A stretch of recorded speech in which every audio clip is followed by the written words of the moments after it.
Mock the Week was one of the BBC's longest-running panel shows. First airing in 2005 on BBC Two, the show followed a simple format. Take the weekly news, make jokes, and ridicule the people in the headlines. Is David Cameron saying, I met your mum once? With hosts Dara O'Brien and Hugh Dennis on the panel, the show ran for 17 years on BBC Two, but not without its controversies. From its inception in 2005, the Mock the Week format stayed the same, offering comedians to make quick and witty jokes based on news stories and current events. What does EPIH stand for? Empty Parachute Incident Horror. This was a contrast to other political comedy panel shows, such as Have I Got News For You, which is a much more slow-paced show, allowing the panellists to create more of a discussion about the news as opposed to Mock the Week's fast-paced jabs at politics, which had more of a focus on comedy and making jokes at the expense of making deep political points.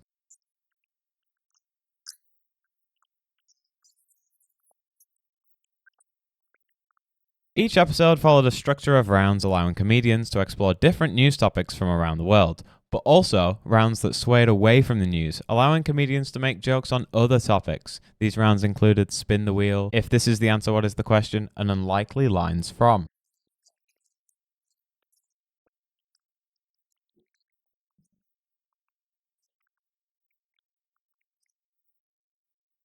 The show consisted of two teams of comedians, 3 on each side, but this is where the problems started to occur for Mock the Week. Let's take a closer look at the teams and their panellists. From 2005 to 2013, the panellists on Mock the Week were nearly always men. In the 202 shows and 1,505 listed appearances on these shows, only 247 of the appearances were female. Only 61% of the episodes from 2005 to 2013 had a female panellist in, and the 70 episodes that did feature a female comedian, not a single episode had more than one woman. It took until 2017, 12 years after the show's debut, for there to be more than one female comedian on the panel. This led to complaints towards the end of 2013, resulting in BBC Director of TV, Danny Cohen, announcing a requirement for at least one woman per comedy panel show in 2014. While making sure that a female comedian does appear on the panel seems like a positive at first, the reality is that this requirement suddenly turned the appearance of a woman on Mock the Week from genuine to the token woman. Unlikely things to hear on Mock the Week. And on this week's episode, 4 women. Dara O'Brien criticised the BBC's quota, saying that the move will make female guests appear as the token woman. O'Brien went on to say that the BBC should have evolved instead of legislating for token women. Comedian Milton Jones, who made more than 20 appearances on Mock the Week, described the policy as counterproductive. Jones went on to say that the appearance of women should be left to those in charge and then try to get in as many women as possible.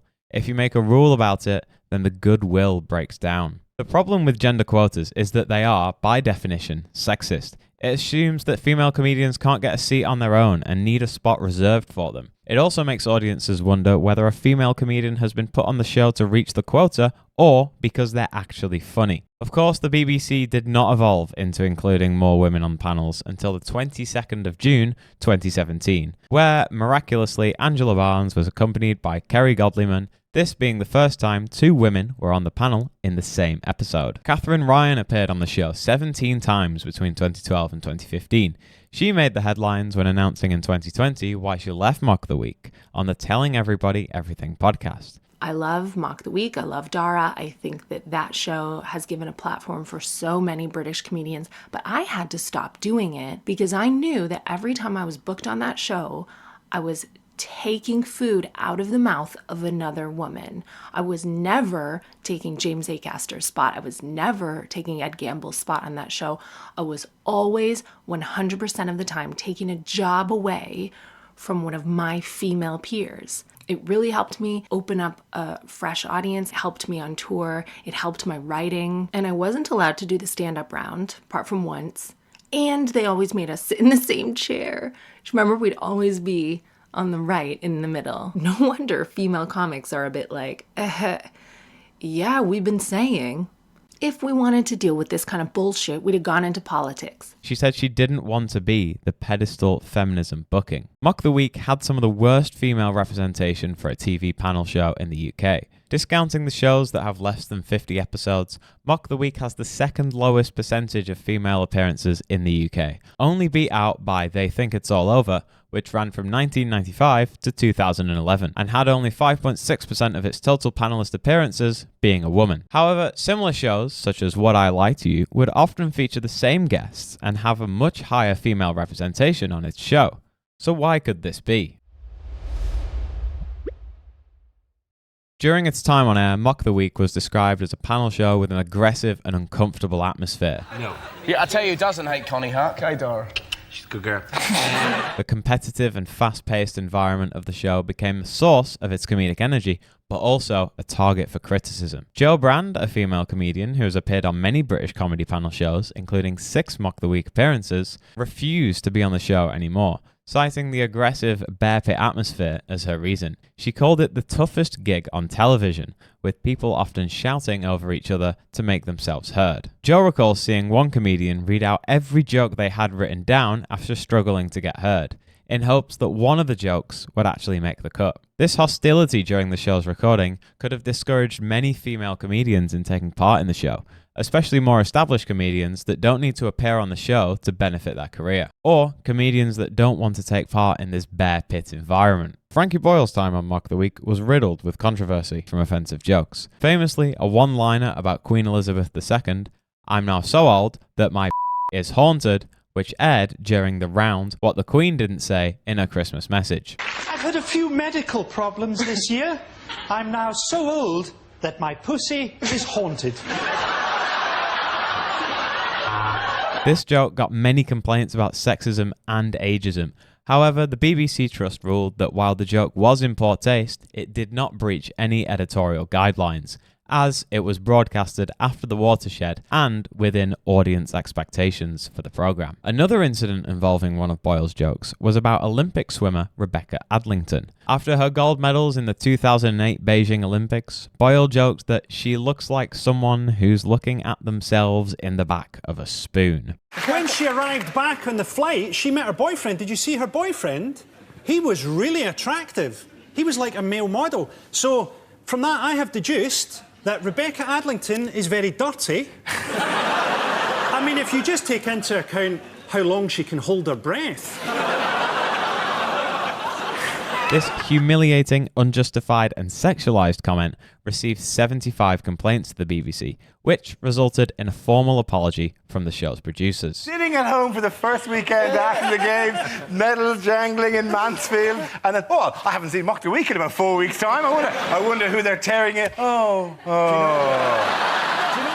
These types of jokes so early on in the show's life really set the tone for the type of humour that comedians would need to make to get noticed in the show. Tonight on Russian cookery, cyanide, polonium, and a crab stuffed with explosives. Inappropriate, humiliating, and at the expense of others. Often these jokes would be at the expense of host Dara O'Brien, who would frequently have insulting jokes hurled towards him. Hello, I'm Dara O'Brien, and I've got a massive head and a massive brain, but all I get to do in this bit is just press a little button. These jokes would be from panellists ridiculing his nationality, voice, weight, and appearance. Mr. O'Brien, I award you a PhD. Phenomenal head, Dara. However, O'Brien defended the show against suggestions that it encouraged bullying, saying that the jokes about him were allowable, and saying that if he was in a low-status position on the show, then it would be bullying. He went on to say that since a lot of these jokes were from comedian Ed Byrne, a close friend of Dara's, he thought that they were acceptable. You don't like it because Fatberg was your nickname at school. It truly wasn't. I know. It was Baldy. With Mock the Week being such a huge and successful show, it was a crucial stepping stone for lots of comedians, including Russell Howard, Frankie Boyle, Angela Barnes, and many more. The show allowed budding comedians to be booked and put on national television for everyone to see their skill in telling jokes and to reach a wider audience.